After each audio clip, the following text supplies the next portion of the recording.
Olá, meus amados irmãos, para nós uma satisfação estarmos com vocês nesta terça-feira, não é? Excepcionalmente, nesta terça-feira, em função de que nesta semana não haverá possibilidade de realizarmos a aula ao vivo, a live, não é? Na quarta-feira, como costumeiramente nós realizamos. Então, nesta terça-feira, nós estaremos realizando a aula de número 178 do CETADB. Nesta oportunidade, o tema é exatamente perguntas escatológicas. Queremos aqui, desde já, louvar a Deus pela vida, pela saúde e pela oportunidade abençoada e abençoadora que o Senhor nos concede de podermos juntos, não é? Realizarmos este trabalho, sempre aqui na companhia do pastor Ciro Zibordi e de cada um dos nossos irmãos, irmãs, alunos do CETADB, seguidores das redes sociais do pastor Ciro, do CETADB, que acompanham o trabalho que realizamos. Certamente que em Deus, nós crescemos. Vou chamar a atenção dos irmãos para uma leitura bíblica, não é? A leitura bíblica que está em Apocalipse capítulo 3 e o versículo é o de número 10. Apocalipse 3 e o verso de número 10 é o texto que temos aqui e diz assim: como guardaste a palavra da minha paciência, também eu te guardarei da hora da tentação que há de vir sobre todo o mundo para tentar os que habitam na terra. Eis que venho sem demora. Guarda o que tens, para que ninguém tome a tua coroa. Eu li Apocalipse capítulo 10, capítulo 3, e os versículos 10 e 11. Pastor Ciro, paz do Senhor. A paz do Senhor, pastor Ecos, tudo bem? Mas, na bênção, maravilha. Deixa eu ajustar aqui, pronto, agora vai ficar melhor. Maravilha. Vamos dar prosseguimento aqui na nossa pauta. Conforme nós fizemos a divulgação, nós temos aqui assuntos que são bastante relevantes. Vários irmãos, inclusive, comentaram na publicação, não é? Que estariam nessa aula exatamente por causa das perguntas que temos aqui para serem respondidas hoje. E uma delas, não é? Uma delas é uma pergunta que não com essas palavras que estão aqui, mas ela sempre vai estar permeando as nossas lives quando o assunto é escatologia, né? E a pergunta que o irmão nos enviou aqui, ela diz exatamente assim, qual a linha teológica sobre o arrebatamento da igreja? Passará ou não pela tribulação? Já aproveitando isso aí, eu já li Apocalipse capítulo 3, versículo 10, que é para já ajudar nesse negócio. Maravilha. Então, nós temos várias linhas, né, escatológicas, e no que tange ao tribulacionismo, ou seja, o tribulacionismo é o ramo da escatologia que estuda justamente se a igreja vai ou não, em parte ou no todo, passar pelo período tribulacional de 7 anos. Então aí nós temos, pelo menos hoje em dia, são 3 escolas gerais, né? O pré-tribulacionismo, o pós-tribulacionismo e o mesotribulacionismo. Sendo que o mesotribulacionismo, hoje, ele tem também uma representação que nós vamos, eu não vou nem adiantar, porque tem uma pergunta sobre isso também, na escola do arrebatamento pré-ira, que é também uma escola mesotribulacionista, no sentido de que pressupõe, né, um arrebatamento no meio, ou em meio, o período tribulacional. Nós, da Assembleia de Deus, nós somos do CETADB, né? Claro que o CETADB tem alunos de várias denominações, e nem todas as denominações subscrevem a nossa declaração de fé, mas como o CETADB, ele na verdade, um centro educacional teológico que tem o aval da nossa CGADB, Convenção Geral das Assembleias de Deus. Então, nós sempre enfatizamos isso, que o nosso material e o nosso ensino, ele está em perfeita sintonia com a nossa declaração de fé. E, sobretudo, claro, em sintonia com a Bíblia, porque alguém pensa que quando nós falamos assim, nós estamos querendo dizer que a nossa declaração de fé está acima da Bíblia. Não. É preciso entender o que é uma declaração de fé. A declaração de fé, a nossa, por exemplo, e nós poderíamos citar outras confissões e tal, mas a nossa declaração de fé, em especial, ela diz o seguinte, em cada um dos seus capítulos, ela diz assim: cremos, professamos e ensinamos. Ou seja, nós só podemos ensinar aquilo que nós professamos. E nós só podemos professar aquilo em que nós cremos. Não tem sentido nenhum eu professar algo que eu não creio.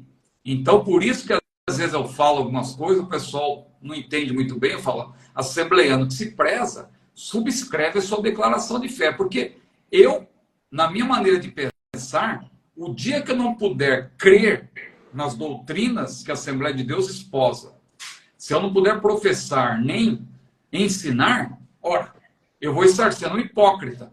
E aí é melhor eu sair da Assembleia de Deus. É melhor eu estar numa denominação com a qual eu concorde, porque senão eu vou estar sendo um hipócrita, não é?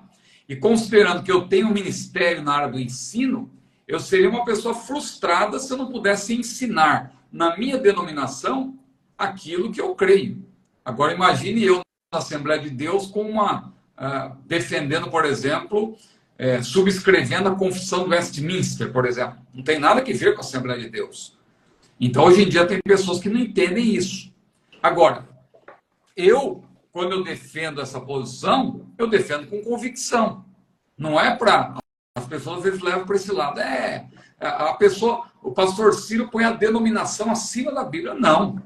Eu creio piamente que a declaração de fé das Assembleias de Deus honra as Escrituras. Por isso que eu creio, professo e ensino, né? Então, pastor Hertz, para eu ser aqui objetivo, não vou me alongar, a nossa linha, a linha da Assembleia de Deus, ela é pré-tribulacionista, né? Isso não é de hoje, inclusive. Nós temos aqui batido nessa tecla que desde 1916 nós temos uma declaração de verdades fundamentais. Alguém diz, não, isso é americano, isso surgiu lá nos Estados Unidos. Mas em 1919, o missionário Eurico Bergstein, que estava em contato com a sua igreja nos Estados Unidos, ele foi enviado por uma igreja. Não pense você que Gunnar Wingre e Daniel Berg foram aventureiros. Não, eles saíram de lá com o aval da igreja. Qual igreja? A igreja a qual eles pertenciam em Chicago, que tinha como pastor William Durham, que morreu cedo, morreu em 1912. Mas ele, William Durham, ele foi batizado no Espírito Santo na Rua Azusa, em 1906. Gunnar Wingre e Daniel Berg não passaram pela Rua Azusa, diferentemente do que muitos pensam. Mas eles tiveram contato com a sistematização da doutrina pentecostal, conforme William Durham, que foi um grande sistematizador da nossa doutrina pentecostal. E quando eles vieram para o Brasil, ao pregarem o evangelho quádruplo, Jesus Cristo salva, batiza no Espírito Santo, cura e breve voltará, eles tinham em mente o que eles aprenderam com William Durham. E foi ali, naquele ambiente pentecostal de Chicago, que se desenvolveu a Declaração de Fé de 1916, que influenciou Gunnar Wingren, que em 1919 escreveu um artigo denominado Que Cremos, que em 1930 foi levemente adaptado para o nosso credo, né? O nosso cremos, que tem 16 pontos, que na verdade é um resumo da declaração de fé que foi publicada em 2017. Então tudo está amarrado, tudo está ligado. Então, desde 1916, de maneira oficial, nós somos pré-tribulacionistas. Não há por que hoje alguém dizer não e tal. E como alguém aí mal informado começou a dizer, a Assembleia de Deus não tem doutrina. A Assembleia de Deus não tem doutrina. A Assembleia de Deus pega um pouquinho de cada coisa, um pouquinho dos batistas, um pouquinho de outra igreja. Não. Quem diz isso, para usar uma linguagem bem clara, está por fora, não é? Precisa se atualizar, precisa fazer o curso do CETAD para aprender um pouco e entender que a Assembleia de Deus tem doutrina, tem um perfil que é teológico, é eclesiástico, é consuetudinário, mas sobretudo teológico. A nossa teologia, ela é uma teologia que está bem fundamentada na Bíblia e na história, né? Porque nós não somos uma seita. A Assembleia de Deus, ela na verdade, subscreve os 5 solas, né? Os 5 solas da Reforma Protestante. Nós não somos calvinistas, evidentemente, mas no que tange aos pontos doutrinários da Reforma, não é? Aquelas frases que ficaram conhecidas como lemas da Reforma, né? Sola fide, sola gratia, sola deo gloria, solus Christus, sola Scriptura. Esses 5 pontos, nós estamos em perfeita harmonia com eles. Mas há, claro, aquelas doutrinas que são secundárias, vamos dizer assim, porque, claro, não é porque a pessoa é pós-tribulacionista que ela não é salva, não é porque a pessoa é meso-tribulacionista que ela não é salva. A salvação é pela graça. Eu creio que meus irmãos pós-tribulacionistas, se eles são crentes de verdade, eles vão ser arrebatados antes do período tribulacional, mesmo sendo pós, né? Porque a salvação é pela graça. Se bem que tem muitos que querem passar de todo jeito pela grande tribulação, e a Bíblia diz que tudo é possível ao que crê, não é? Então, às vezes, o camarada insiste muito, eu falo, tá bom, meu irmão. Ele quer tanto que Deus vai nessa tua força, vai nessa tua força. De repente, ele vai ser uma das 2 testemunhas, né? Não sei. Muito bem.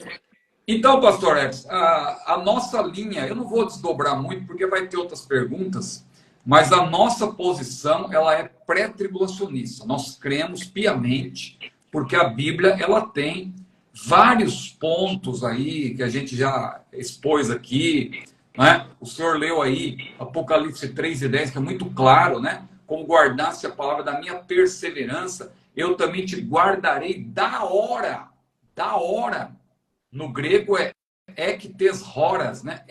Esse ek aí é de dentro, né? E alguém diz, não, é de dentro, então a igreja vai passar pela tribulação e Deus vai tirar de dentro. Só que tem que ler com atenção.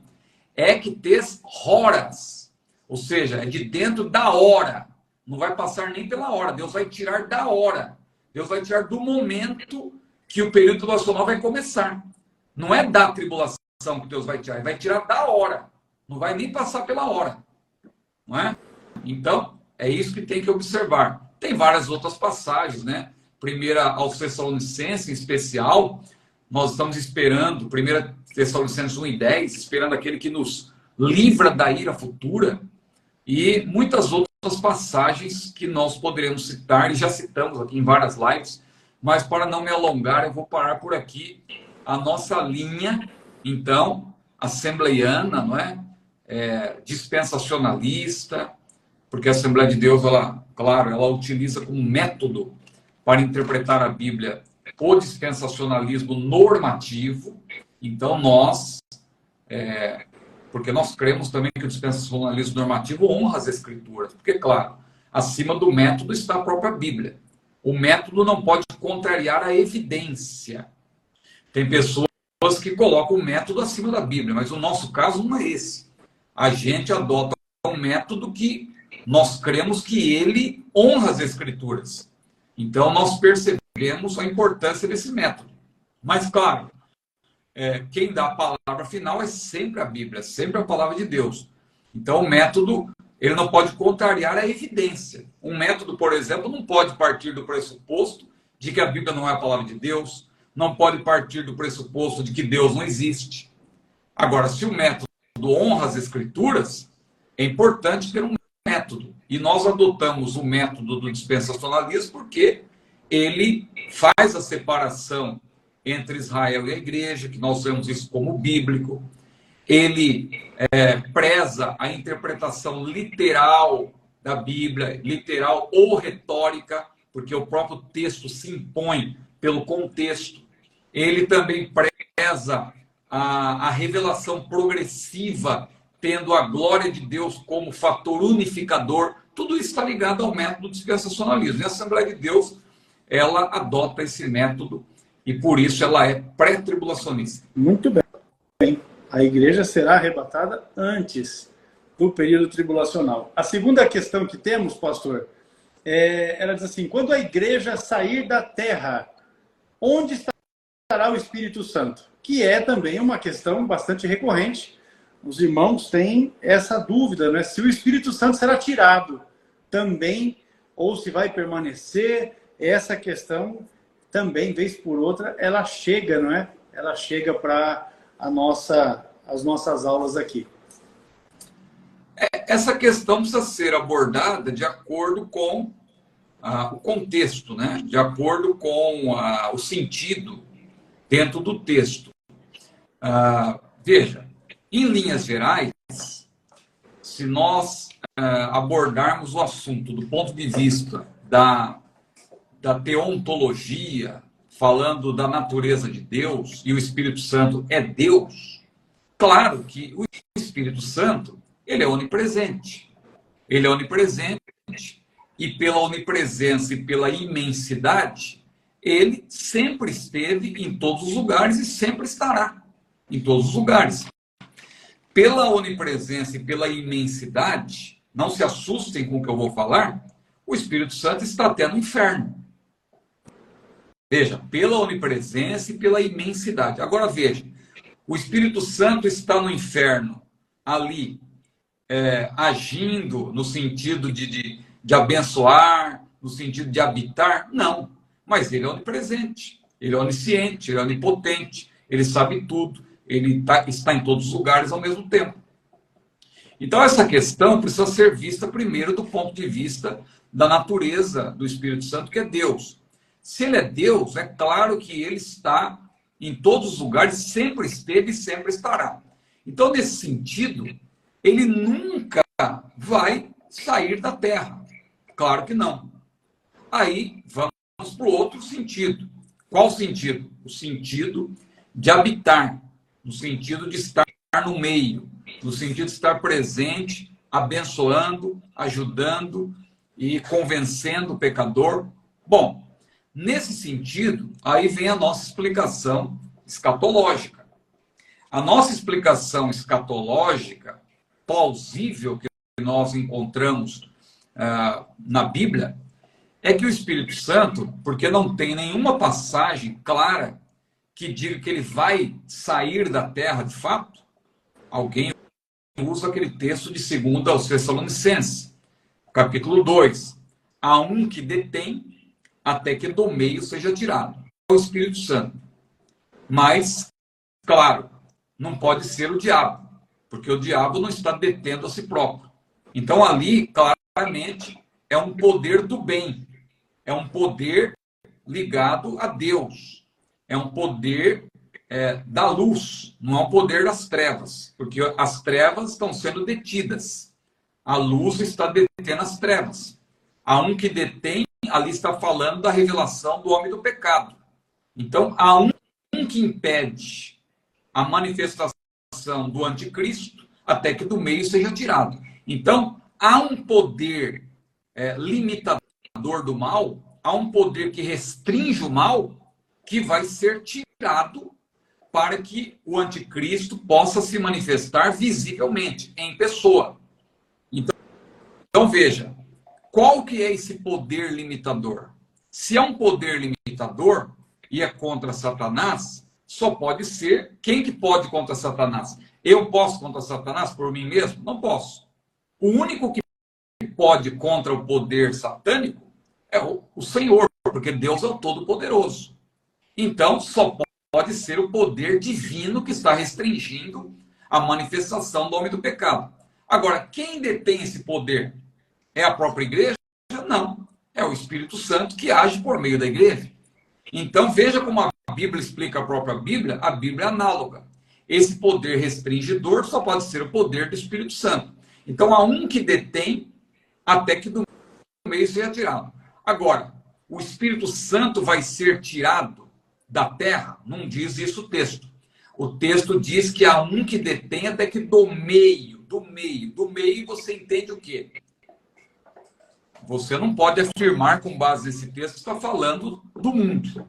Eu penso, pelo contexto, que está falando da igreja, porque a igreja vai ser arrebatada.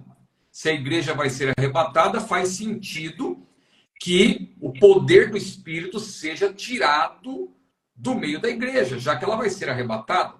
Porque aí você pensa, inclusive, em termos de comparação com o que aconteceu no dia de Pentecostes. Porque no dia de Pentecostes aconteceu o quê? O Espírito Santo, que sempre esteve na terra, porque ele é onipresente, ele veio, mas ele veio em que sentido? Ele veio para habitar. Jesus disse, ele estará convosco, mas estará também em vós. Ou seja, o Espírito Santo ele veio para habitar na igreja. Ele veio para estar presente na igreja, atuando, confirmando, abençoando. Então, ministrando, e são muitas as ministrações do Espírito Santo. Agora, quando a igreja for arrebatada, se o Espírito está no meio da igreja hoje atuando, é lógico que aconteça o efeito inverso do Pentecostes. Se ele estava onipresente e veio habitar para estar residente na igreja, quando a igreja for arrebatada, acontece o inverso. Ele deixa de estar residente, mas ele continua onipresente. Porque, inclusive, no período tribulacional haverá salvação. E não existe salvação pelas obras. Nunca existiu. Nem no tempo da lei. Engana-se quem pensa que a salvação no tempo da lei era pela lei, era pelas obras da lei. Não. As obras da lei apontavam que os homens estavam em pecado, mas a salvação sempre foi pela graça. Os sacrifícios de animais que eram realizados, na verdade, não era para a pessoa obter o perdão pelo sacrifício propriamente dito, mas aquele animal que era morto, ele tipificava ou simbolizava o que Jesus realizaria no futuro. Por isso que a Bíblia diz que ele é o cordeiro que foi morto desde a fundação do mundo. Não antes, desde.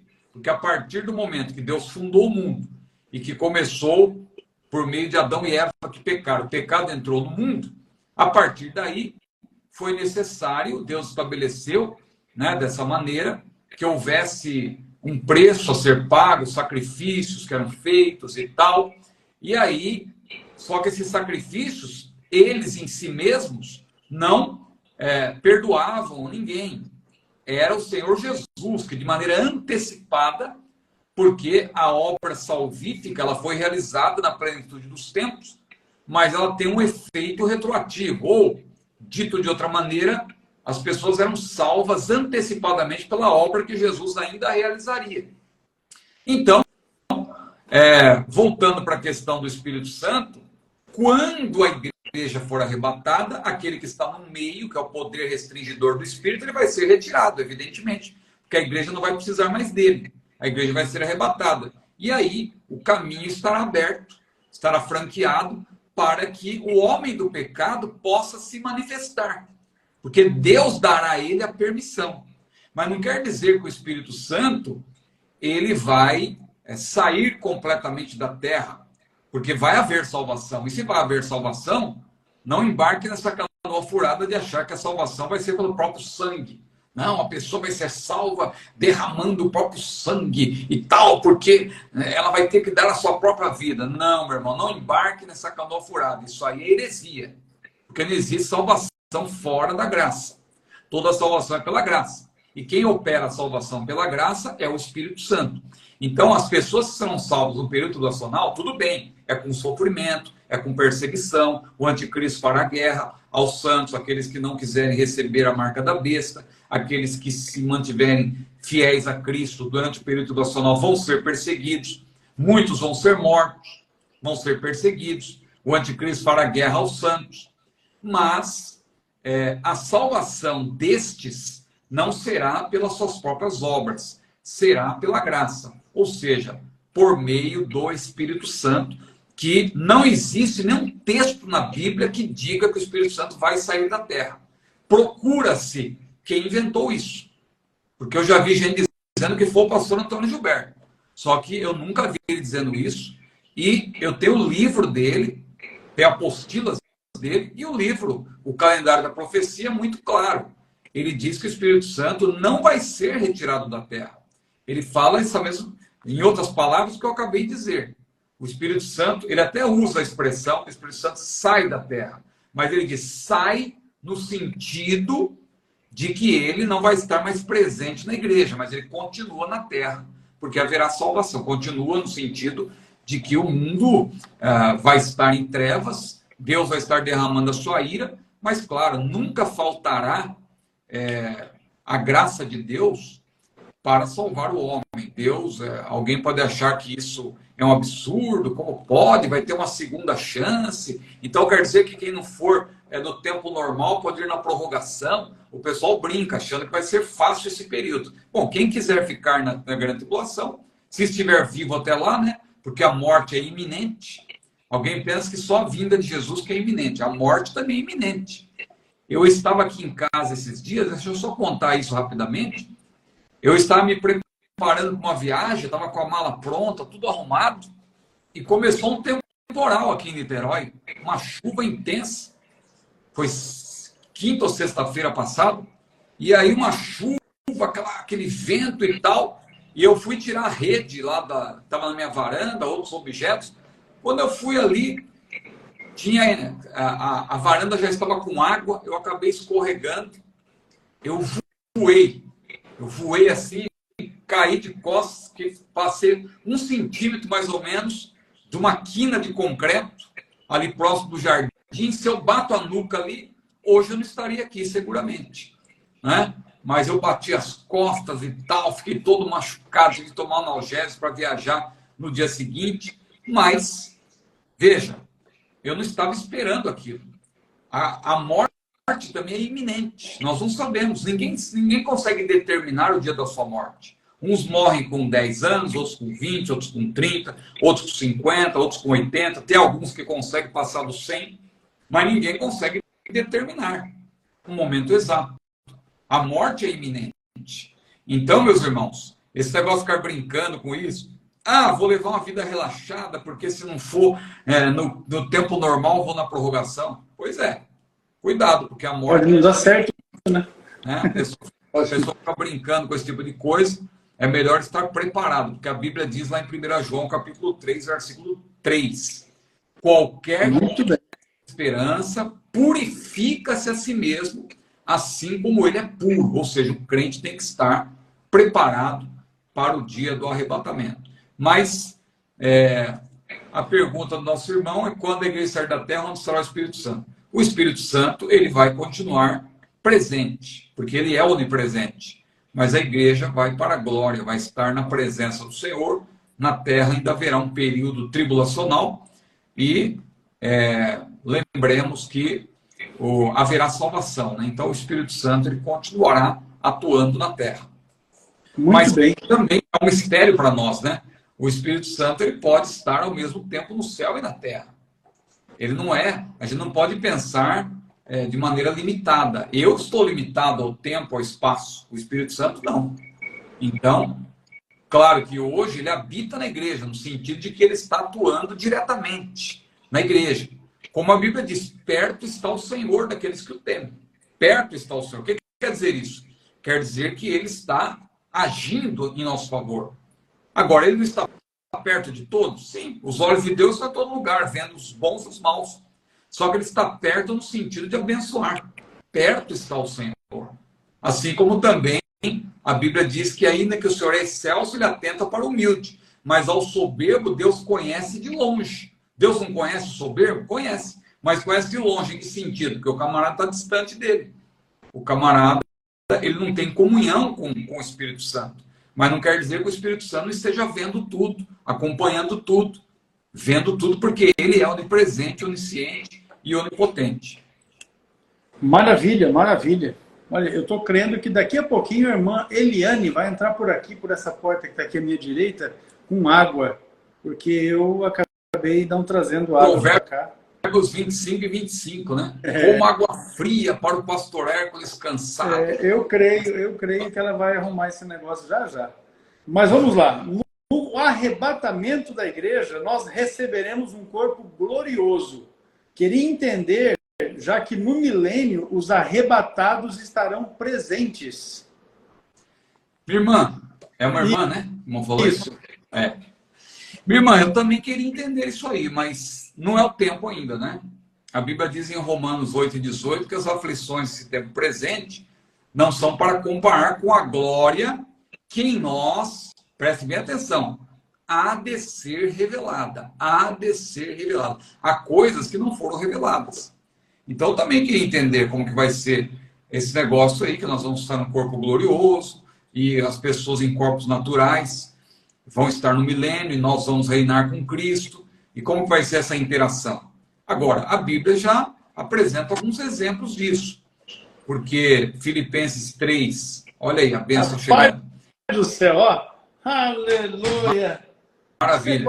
É quase um revelamento. Tá vendo? É isso aí. Então, Filipenses capítulo 3, versículos 20 e 21, diz que a nossa cidade está no céu, de onde também esperamos o Senhor, o Salvador Jesus Cristo, que transformará o nosso corpo abatido em um corpo glorioso. Olha aí, glorificação, semelhante ao seu. Se o nosso corpo vai ser semelhante ao corpo de Jesus, nós podemos tomar como exemplo o que aconteceu com Jesus após a sua ressurreição. Após a sua ressurreição, ele tinha um corpo não mais sujeito às leis da física, ele atravessava paredes, atravessava portas fechadas, ele desaparecia aqui e aparecia em outro lugar distante, assim instantaneamente. Então veja, Jesus, como homem ressurreto, ele não estava mais sujeito às leis da física. Então nós, claro, vamos ter... Agora, por outro lado, é bom dizer, apesar de tudo isso, ele interagia.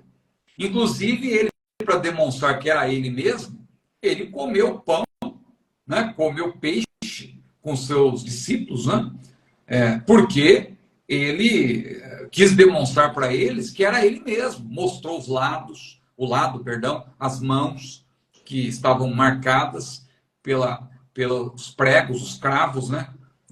Que ele foi pregado na cruz, o lado que foi furado pela lança.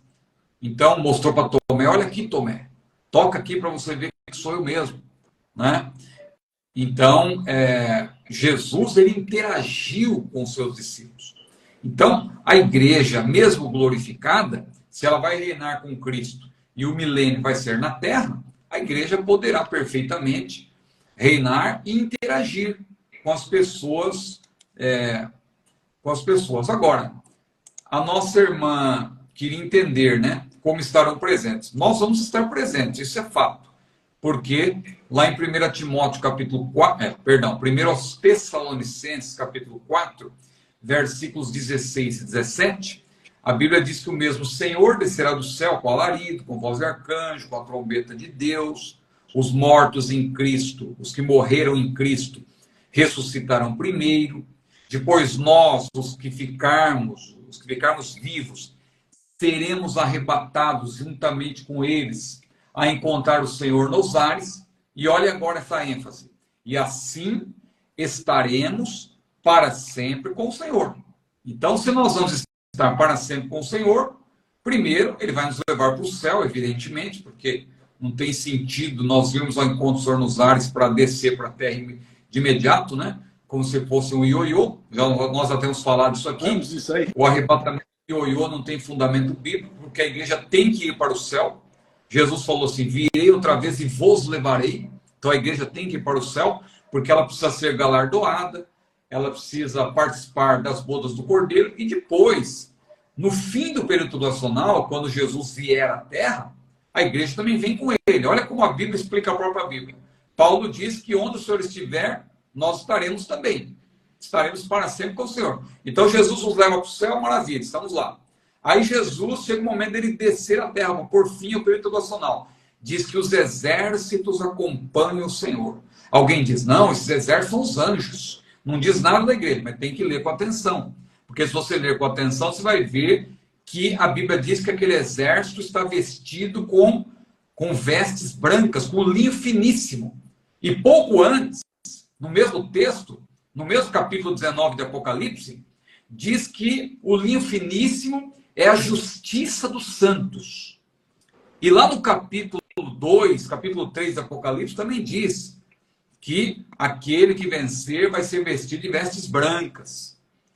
E diz que eles não contaminaram seus vestidos, eles andarão comigo de branco. Então, claro está que ali a igreja está representada. A igreja é um exército do Senhor. Hoje, aliás, a igreja já é exército do Senhor. Tanto que Paulo falou para Timóteo, Timóteo, sofre, pois, comigo as aflições como bom soldado de Cristo. Ninguém que milita se embaraça com os negócios desta vida a fim de agradar aquele que o alistou para a guerra. A igreja é o exército do Senhor, está na guerra. Hoje já nós somos exércitos, porque Deus tem alguns exércitos. Israel é um exército, porque inclusive ali quando Davi enfrentou Golias, ele disse para Golias, ó incircunciso, tu afrontaste, quem és tu para afrontar os exércitos do Senhor? Né? Porque ele estava afrontando Israel. Então Deus tem a natureza também um exército, os anjos também são um exército. Por isso que a Bíblia diz que ele é o Senhor dos exércitos, no plural. Tem exércitos. A igreja é um dos exércitos. E ali quando diz que o exército vem com o Senhor, e eles estão vestidos com linho finíssimo, que é a justiça dos santos, claro está que a igreja vai descer com o Senhor. E vai descer com o Senhor, e o Senhor vai fazer o que aqui na terra? Ele vai vencer o anticristo, vai derrotar o anticristo, vai derrotar o falso profeta, que vão inaugurar o Guiena, o lago de fogo. Jesus vai prender Satanás, né? Ali um enviado da parte de Deus, sob a ordem de Jesus, claro, vai prender Satanás por 1000 anos. Os mártires do período tribulacional vão ressuscitar, e aí a igreja que está para sempre com o Senhor, é evidente que ela vai ingressar no milênio. Até os mártires do período tribulacional também diz que eles vão ressuscitar e reinarão com Cristo por 1000 anos. Porque eles também vão ser glorificados, está implícito. Não tem sentido aqueles mártires ressuscitarem para morrer de novo. Não, eles vão ressuscitar também para formar parte do mesmo exército. A igreja glorificada. E tem os povos naturais que vão participar do milênio, tendo Israel como povo protagonista. Então, minha irmã, claro, isso é o que nós podemos dizer à luz da Bíblia. No mais, o que nós podemos fazer é esperar, porque as aflições desse tempo presente não são para comparar com a glória que em nós, diz a Bíblia, há de ser revelada. Maravilha, meu pastor. A próxima questão que nós temos aqui é: o diabo seduzirá as pessoas do grupo dos arrebatados? Ou seja, entre aqueles que serão arrebatados, esses ainda sofrerão esta sedução por parte do diabo? Impossível. Impossível, porque o que vai acontecer com os arrebatados? Eles vão ser glorificados. Vão ser glorificados. Né? Eu citei aqui Filipenses 3, 20 e 21, diz que a nossa cidade está nos céus, onde também esperamos o Senhor, o Salvador Jesus Cristo, que transformará o nosso corpo abatido em um corpo glorioso, semelhante ao de Jesus. Então vamos ser glorificados. Eu citei também Romanos 8 e 18, que as aflições do tempo presente não são para comparar com a glória em nós a ser revelada. 1 Coríntios 15, 51 a 55, também diz ali claramente que o nosso corpo mortal, no arrebatamento, vai se revestir da imortalidade. O nosso corpo corruptível vai se revestir da incorruptibilidade. Então, o que isso significa na prática? A ausência do pecado. A ausência do pecado. Se o pecado está ausente, ele não tem mais poder sobre nós. Hoje, nós somos tentados e nós podemos cair na tentação, mas se nós estivermos ligados com Deus, se formos fiéis, nós podemos resistir e vencer a tentação. Por isso que o hino da harpa diz: tentado não ceda, ceder é pecar. Você pode resistir à tentação, mas o pecado habita no seu corpo mortal. O pecado está presente. Ele pode não ter domínio sobre você, porque a Bíblia diz que o pecado não terá domínio sobre vós, mas ele está presente. Agora, quando o corpo for glorificado, o pecado estará ausente. Não há mais presença do pecado. E se não há mais presença do pecado, também é impossível que o crente glorificado seja tentado. Então, respondendo objetivamente, o diabo não poderá seduzir de modo algum o grupo dos arrebatados. E no milênio ele também não vai seduzir ninguém. Ele só vai poder seduzir após o milênio, porque Deus, no seu plano estabelecido, ele vai ainda permitir que Satanás seja solto para tentar pessoas após o milênio. Mas durante o milênio, o diabo não vai estar na terra. Claro, as pessoas vão continuar sendo tentadas a partir da sua própria natureza, porque a natureza do ser humano natural, não glorificado, é uma natureza pecaminosa, é uma natureza adâmica, caída. Então a pessoa pode cair em pecado se ela não vigiar. Não porque Satanás tentará, porque o tentador vai estar preso. Mas a pessoa poderá ser tentada a partir da sua própria natureza. Vai ser mais difícil, porque o conhecimento do Senhor encherá toda a terra, Jesus estará reinando e tal, mas há prescrição profética, né, de que haverá rebeldes no período milenial. Haverá pecadores no milênio. Isaías 65 prevê isso. E a Bíblia diz que os pecadores serão mortos, serão punidos. Serão punidos, se não se arrependerem, evidentemente. Mas haverá possibilidade de pecado durante o milênio, né? Mas não no caso da igreja. A igreja estará livre, porque a igreja já estará glorificada, o pecado não estará mais presente. Glorificação significa ausência do pecado. Muito bem, meu pastor. Joia, joia, joia. Isso aí fica fácil a compreensão para os nossos irmãos.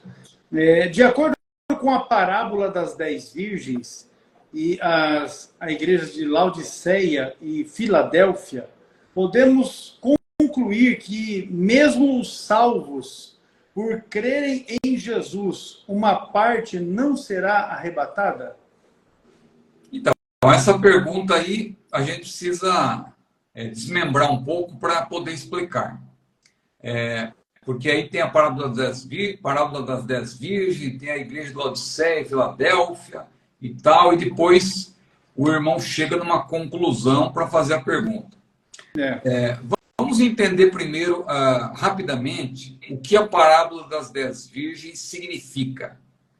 Lembrando que quando nós interpretamos uma parábola, tem muitos teólogos aí que acho que faltaram em algumas aulas de hermenêutica. Porque quando nós estudamos hermenêutica e nós aprendemos a interpretar o gênero parábola, o que nós aprendemos? Nós aprendemos que numa parábola você não tem que interpretar cada detalhe, como se cada detalhe tivesse um significado especial. Você pode até querer fazer uma aplicação. Aplicação. Não vá confundir aplicação com interpretação. Porque pela interpretação você chega no sentido, você chega no significado. Mas a aplicação, você utiliza ali alguns elementos da parábola para você ilustrar um sermão e tal. Então, quando nós estudamos sobre a parábola das 10 virgens, eu vejo hoje muita gente dando uma explicação ligada lá ao mundo dos judeus, o casamento dos israelitas e tal, e faz uma construção toda para dizer que aquela parábola não tem nada a ver com a igreja, que aquela parábola é tudo sobre Israel. Eu discordo enfaticamente dessa posição, porque ela não corresponde ao que está no contexto. Se você ler com atenção Mateus capítulo 24, no final, e depois o capítulo 25, que é uma continuação, você vai ver qual é o propósito da parábola. Porque, voltando para a aula de hermenêutica que eu falei, em hermenêutica você aprende que na parábola você tem que entender o propósito. O que levou Jesus a pronunciar determinada parábola. Um exemplo clássico é a parábola lá do bom samaritano, que Eu mesmo já preguei várias vezes usando aquela parábola como exemplo, que o bom samaritano é Cristo e tal, e o pecador ele foi atingido pelo diabo, que não vem senão roubar, matar e destruir, representado ali pelo sacerdote, que fala das religiões, que não pode fazer, ou melhor, perdão, antes o ladrão, né? Desculpa, já estou Você está indo no tudo aqui. Na verdade, o ladrão representa o diabo, né? Que deixou o homem ali meio morto e tal. Aí veio o sacerdote, que representa as religiões, não pôde fazer nada pelo homem. Aí veio o levita, também passou de largo. O levita pode representar as filosofias deste mundo e tal. Mas felizmente veio um bom samaritano. O bom samaritano é Cristo. E o bom samaritano, ele tem vinho e também tem o azeite. O vinho que na sua composição pode ter álcool. E nesse caso arde nas feridas. É uma representação da palavra de Deus. Porque a palavra de Deus arde, faz o pecador refletir, mas logo vê o bálsamo, o azeite do Espírito Santo. Mas o bom samaritano colocou o homem na sua cavalgadura e levou até o hospedeiro. O hospedeiro é o Espírito Santo, e o bom samaritano, que é Jesus, diz para o hospedeiro: cuida dele até quando eu voltar. E o Espírito Santo está cuidando de nós até Jesus voltar. Bom, é uma excelente aplicação. E tem que deixar claro isso. Mas não é o significado da parábola. Por quê? Porque Jesus, o que motivou Jesus a apresentar aquela parábola? O doutor da lei perguntou: Senhor, quem é o meu próximo? E aí Jesus contou essa parábola para mostrar que o bom samaritano ajudou aquela pessoa, para dar o exemplo de quem é o próximo. Então esse é o propósito da parábola. Voltando para a parábola das 10 virgens, embora alguém possa fazer um floreado e falar do casamento israelita, que não sei o quê, que tinha 10 daminhas, e não sei o quê, e não sei o que mais, e a noiva não aparecia, a noiva ficava oculta e tal, e alguém diz que a igreja não está presente porque a noiva não aparece na parábola, isso só pode ser para os judeus. Mas, meu irmão, preste atenção no final do capítulo 24 de Mateus. Jesus está falando de vigilância. Jesus está falando de iminência. Jesus falou dos dois servos, o servo bom e o servo mau. Ele foi comparando, fazendo uma comparação daquele que vai estar vigilante por ocasião da vida do Senhor e aquele que vai estar desapercebido. E aí então ele diz: então o reino do céu será comparado a 10 virgens e tal. E ali ele explica tudo. Aí vem o noivo, só aí eu encontro. Veja, e 10 virgens, dessas 10, 5 estavam com as lâmpadas acesas, estavam preparados. E outras 5, as loucas, estavam com as lâmpadas se apagando. Foi quando essas recorreram aos prudentes, dizendo: dai-nos o vosso azeite. Ao que as prudentes responderam: não seja o caso que falte a nós e a vós, antes ide aos que o vendem e comprai-o para vós. E diz a Bíblia que as loucas foram comprar o azeite. Nesse ínterim chegou o noivo. E diz a Bíblia que ele levou consigo para as bodas as que estavam preparadas e fechou-se a porta. Veja se isso não está falando de preparação ante a vinda do Senhor. Está falando de iminência, de vigilância. Então, meu irmão, é isso que tem que ser entendido. Mas vamos responder a pergunta. Aí ele diz o seguinte, só para retomar aqui a pergunta, não perder. De acordo com a parábola das virgens e as igrejas de Laodiceia e Filadélfia, podemos concluir que mesmo salvos por crer em Jesus, uma parte não será arrebatada. Aí que está. Vamos voltar para a parábola das 10 virgens. Lá se diz que 5 eram loucas e 5 prudentes. Alguém já chegou à conclusão aí que tem um percentual, né? Quando Jesus voltar, 50% da igreja não vai ser arrebatada. Olha a minha mão machucada, que foi a queda que eu sofri. Rapaz, o estrago foi grande. Foi, isso aqui eu bati no vidro que quebrou. Olha como ficou. E as costas que... Meu Deus. Mas estou melhor hoje. Então, o que acontece? No caso das 10 virgens, 5 loucas, porque elas não estavam preparadas, e 5 prudentes estavam preparadas. Mas isso aí não é para nós buscarmos percentagem e dizer, não, no arrebatamento da igreja só metade vai estar preparada. E alguém já usa aquela outra passagem, 2 estarão numa cama, uma será levada, outro deixado, 2 no campo, um levado, outro deixado.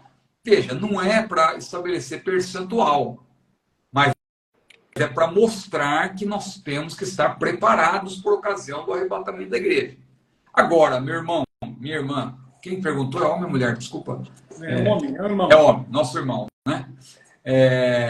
E falando lá de Laodiceia, Filadélfia, que são igrejas reais que realmente existiram, inclusive foi para a igreja de Filadélfia, a destinatária original, que Jesus disse, como guardaste a palavra da minha perseverança ou paciência, eu também te guardarei da hora da tentação, ou da tribulação, ou da grande provação que vem sobre todo mundo. Veja, tomando como base tudo isso, eu afirmo que quem vai ser arrebatado? A igreja, na sua totalidade. E a igreja, na sua totalidade, é a igreja preparada. Aquele que não for arrebatado, no momento, ele não vai fazer parte, não vai estar fazendo parte da igreja. É claro que a gente tem a ideia de falar que são duas igrejas, tem uma igreja santa e tem uma igreja desviada, uma igreja apóstata e tal. Tudo bem, é uma igreja no sentido de assembleia, uma reunião de pessoas, mas a igreja propriamente dita, a igreja santa, o corpo de Cristo, esta na sua totalidade vai ser arrebatada. Só vai ser arrebatada a igreja santa, a igreja pura, a igreja imaculada. Quem não for arrebatado... salvos, né? Os crentes salvos. Quem não for arrebatado é porque não estava fazendo parte da igreja. Estava fora da igreja. Fora da igreja. Né? Porque não tem sentido alguém estar presente na igreja e... Porque alguém pensa, só para abrir um parênteses rapidamente aqui, alguém pensa que a pessoa sai do corpo de Cristo por qualquer motivo. Não é assim que funciona. Porque nós estamos propensos a pecar. João falou, filhinhos, não pequeis, não pequeis. Nós não devemos pecar, mas ele mesmo disse, se algum de vós pecar, não é motivo de você perder a salvação. Nós temos um advogado para com o Pai. O que faz a pessoa sair do corpo de Cristo é a permanência consciente do pecado, é a pessoa dar as costas para Deus, é a pessoa desprezar a sua salvação, é a pessoa pisar o sangue, é pisar o Espírito Santo, é desprezar, não somente entristecer o Espírito, mas tornar-se inimiga do Espírito Santo. Aí a pessoa agindo dessa forma pode estar dentro de 4 paredes, que ela não vai estar dentro do corpo de Cristo, evidentemente.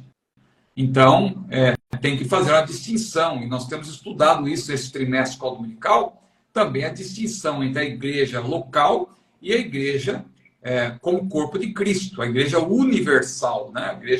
A universal assembleia, formada por todos os salvos de todas as épocas. Essa é o corpo de Cristo. Então, nesse sentido, claro, todos serão salvos, todos serão arrebatados. Agora, na igreja local tem pessoas que são nominais, mas que não são salvos verdadeiramente. Tem desviados. Veja que Jesus tinha 12 apóstolos, mas um deles já estava perdido. Um deles já estava completamente desviado. Judas se desviou, indo para o seu próprio lugar. Então ele estava desviado. E Judas, aliás, é o primeiro exemplo, né, lá de participação indigna, né, na ceia do Senhor, porque Jesus estabeleceu a ceia, instituiu a ceia na noite em que ele foi traído. Então ali, só que quando veio o momento da ceia propriamente dito, porque teve um momento da refeição da Páscoa. Aí Jesus falou, olha, aquele que mete a mão no prato comigo, este é o traidor. E Judas estava presente. Ele tomou do bocado molhado, né? E ele, então, participou daquela refeição inicial, que a igreja romana fala que é a última ceia.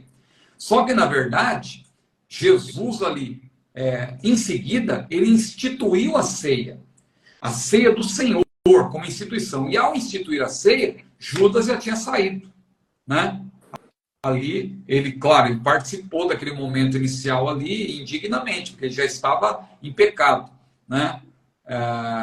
Então, o que tens a fazer, faz depressa, e ele acabou saindo. Mas Pastor Rex, eu estou aqui já divagando, né? Eu creio que já deu para entender que nós vamos ser, a igreja toda vai ser arrebatada, né? E Laodiceia e Filadélfia são igrejas reais que são exemplos para nós também, nesse sentido de... Só que tem uma coisa, é isso que eu queria acrescentar, que eu tinha esquecido. O fato de Laodiceia ser uma igreja com vários pontos negativos e Filadélfia ser uma igreja com vários pontos positivos, não quer dizer que todos os crentes laodicenses foram condenados, né? Porque ali o pastor estava completamente errado e a repreensão foi ali para o pastor, né? Aliás, como dizes, rico sou, estou enriquecido, nada tenho falta, não sabes que és um desgraçado, miserável, pobre, cego, nu. Aconselho-te que de mim compras ouro provado no fogo, para que te enriqueça, vestidos brancos, para que te vistas, para que não apareça a vergonha da tua nudez, e que unjas os teus olhos com colírio, para que vejas. Era o pastor de Laodiceia. Estava todo atrapalhado. Então, se o líder estava com essa vida toda atrapalhada, imagine os membros. Claro, mas sempre tem aqueles que, no caso da igreja de Sardo, o pastor estava morto. Não é? Tens nome de que vives, estás morto. Mas Jesus falou, tem alguns aí que não contaminaram os seus vestidos. Eles andarão comigo de branco. Então, claro, Laodiceia, naquele momento, estava completamente fora, mas nós não sabemos o que aconteceu depois, quando eles receberam a carta. Se houve arrependimento, né? Porque a igreja de Laodiceia era uma igreja vigorosa, pelo que consta. Porque Paulo, quando escreveu aos Colossenses, ele também disse que a carta de Colossenses era para ser lida também para os laodicenses. Então, era uma igreja que foi plantada pelo ministério de Paulo. Então, foi uma igreja que, na ocasião, era uma boa igreja. E depois, há uns 30 anos depois, né, quando João recebeu a revelação do Apocalipse, ali já estava com uma situação difícil, o pastor estava ali amando dinheiro, colocando o coração nas riquezas, porque a história diz, né, que Laodiceia sofreu ali coisas terríveis e depois ela teve uma grande recuperação financeira. A cidade, ela passou por tragédias e tal, mas depois ela se recuperou muito bem, se tornou uma cidade rica. Então isso repercutiu também na igreja. E o pastor ali, ele estava pondo o coração no dinheiro, nas riquezas, estava se ensoberbecendo, e ele precisou daquela repreensão. Agora, não quer dizer que Filadélfia, ou perdão, Laodiceia, tenha sido uma igreja condenada. Ela representa, claro, nós podemos fazer uma aplicação, mas muita gente utiliza as 7 igrejas da Ásia como se fossem representações de períodos da história. Isso pode ser usado, repito, como uma aplicação, mas não é a interpretação. Se você interpretar, são igrejas que realmente existiram. Então, eu não vejo ali um sentido profético nessas igrejas, né? Mas você pode fazer uma aplicação. Os nossos irmãos historicistas, eles já veem as igrejas muitas vezes como representação dos períodos da história, e até alguns pré-tribulacionistas também veem isso. Mas é importante observar que aquelas igrejas realmente existiram. Maravilha, meu pastor. Com isso, nós fechamos a pauta da nossa aula de hoje e agradecemos, né, a cada um dos nossos irmãos e irmãs que estão conosco, que ficaram aqui até o fim, e a oportunidade está contigo para que o irmão possa aqui fazer as suas considerações finais. Então, pastor, a gente só tem que agradecer, né, e continuar motivando os nossos irmãos que querem aprender, né, porque a gente percebe que as pessoas gostam de escatologia, mas nem todos que gostam de escatologia tomam tempo para aprender. E é interessante como as pessoas são dogmáticas. Eu faço, às vezes, alguns vídeos, eu tenho o meu canal, e a pessoa vai lá e fala assim, não é assim, é assim, pá, pá. E já...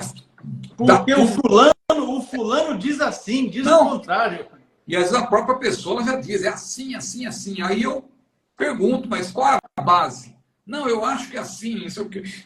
Veja, é preciso estudar para ter uma posição firmada, né? Então, a escatologia, ela é fascinante, eu gosto muito de escatologia e eu estudo bastante escatologia para eu poder ter uma posição firmada. Algumas coisas a gente vai revendo, vai melhorando, vai aperfeiçoando, outras a gente vai percebendo que não é do jeito que a gente imaginava, mas até hoje, por graça de Deus, nesses mais de 30 anos que eu estou estudando escatologia, modéstia à parte, cada vez que eu estudo, eu me convenço de que o pré-tribulacionismo é a escola que honra as escrituras. Então, eu tenho chegado nessa conclusão. Muita gente gosta de zombar, infelizmente, dizer, eu era pré, mas quando eu estudei, aí eu vi que não tem base bíblica ou eu sou pós. Bom, quanto mais eu estudo, eu continuo sendo pré e cada vez mais convicto. Se você quiser entender por quê, aí nós temos o nosso curso, né, pastor Edson? Curso de perguntas escatológicas. O meu ficou longe de mim hoje. Eu acabei me posicionando numa outra posição aqui, e aí o meu ficou distante. O meu também ficou longe aqui hoje. Mas fica fácil para os irmãos. Deixa eu pegar aqui, tem um marcador de página. Aqui vai ter os contatos, olha só. E eu vou colocar aqui, ó, para que os irmãos possam tirar um print. Olha só. Pronto, tá aqui, ó. Você tira um print, porque aí está o nosso WhatsApp, também o nosso e-mail e o site, que está fixado no comentário, porque você acessando o nosso site hoje, você vai ter acesso à promoção da Black Friday, que já está valendo desde segunda-feira, não é? Onde você consegue adquirir os cursos de formação e capacitação ministerial com descontos, inclusive este curso de escatologia, que é perguntas escatológicas, não é? Você consegue adquirir o curso com... Deixa eu ajustar aqui que está pronto. Ó. Agora sim. Que está com desconto convidativo. Veja aqui, eu vou passar aqui, ó, os cursos com aulas e aqui os materiais. Ó, escatologia é esse aqui o material que nós estamos nos referindo. Perguntas escatológicas, além dos demais cursos que são ofertados também pela escola. Então, vou deixar aqui o contato para você tirar um print da tela e nos chamar pelo WhatsApp. Prontinho, deixa eu segurar. Rapaz, que coisa mais complicada que dá para me segurar esse firme. Agora vai. Ó. Pronto. Tirou o print, chama no WhatsApp, manda um e-mail ou acessa o site, porque no site você também vai conseguir chamar diretamente para o nosso WhatsApp ali. E a secretaria vai estender. O nosso curso do CETADB, para quem não sabe, ele responde às principais perguntas escatológicas, modéstia à parte. São 101 respostas. Tudo sobre o arrebatamento, tudo sobre a grande tribulação, sobre o milênio, sobre o sermão profético de Jesus, sobre o Apocalipse. Então, quem não tem noção nenhuma de escatologia e quer se situar, faça esse curso.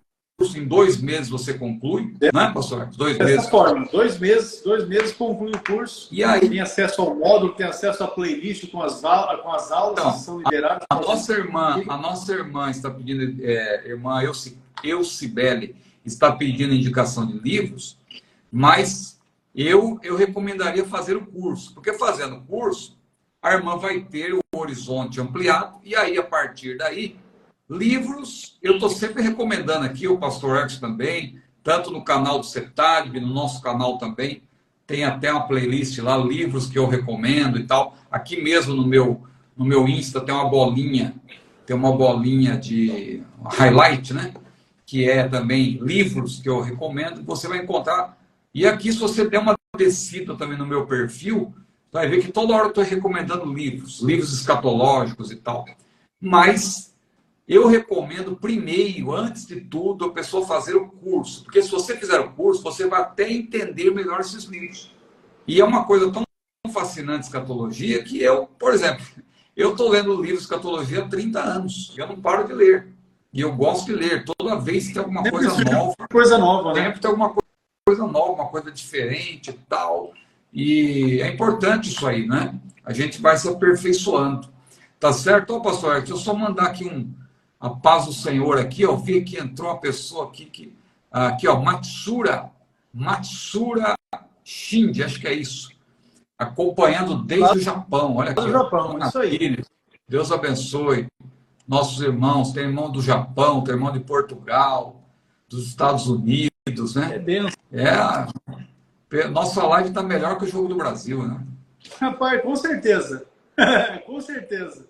Aqui, pelo menos, tem paz. E lá foi a carne. Mas é isso. Lá tá.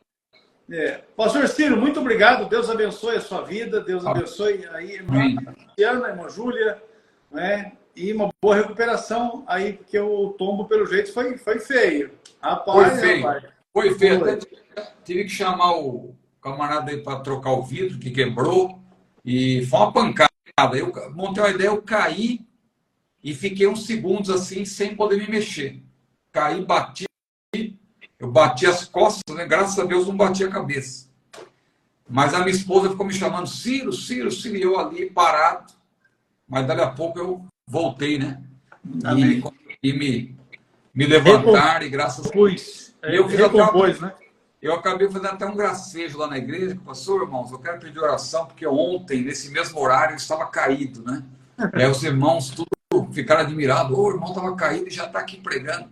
Calma, irmãos, eu tinha sofrido uma queda literal, mas graças a Deus eu tô bem, eu estou com dor nas costas. Os irmãos orem por mim, né? Mas graças a Deus não foi nada demais. Mas isso aí mostra que para morrer basta estar vivo, né, pastor? Desse jeito aí. Temos que assim como o arrebatamento da igreja também é iminente. Pois é. Tá joia. Meu pastor, satisfação. A Eliane está ali desempenhando, rapaz, pensa na quantidade de encomenda que tem, que vai chegando no final de ano, as noivas se apuram com alguma coisa e ela vai atendendo a turma ali. Mas está tudo certo. É uma área de sucesso. Desse jeito. Um abraço, gente. Deus abençoe a todos. Na paz do Senhor Jesus. Na próxima semana estaremos juntos para a glória de Deus. Deus abençoe a todos.